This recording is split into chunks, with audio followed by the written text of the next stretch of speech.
Одоо та бүхэнд Amazon сайтн дээр нэлээд боломжийн хямдэрсэн байсан Kingston SSD 120 ГБ-ийн хардыг авсныгаа сонирхолъё.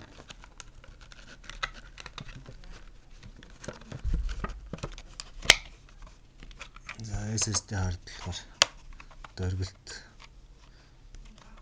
тесвэрлэх чадвар бол ингээ харднаас арцуушгүй өндөр. Өөрөөр хэлбэл энэ бол одоо дотроо бол ямар нэгэн тийм диск толгой байхгүй, харин дандаа чип байж байгаа.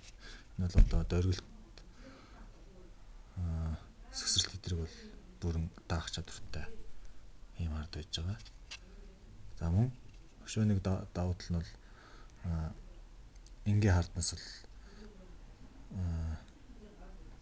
за яг хэд гэж яг харьцуулж хэлэхэд хэцүү байна.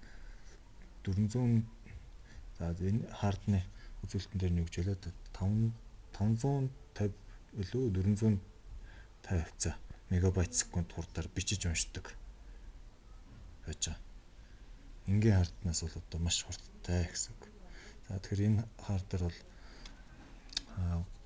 компьютерийнхаа одоо нөгөө үйлдвэрлэлийн системийг суулгаад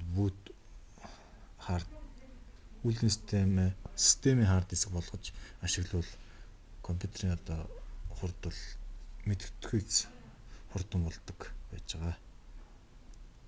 Анхаарал тавьсанд баярлалаа.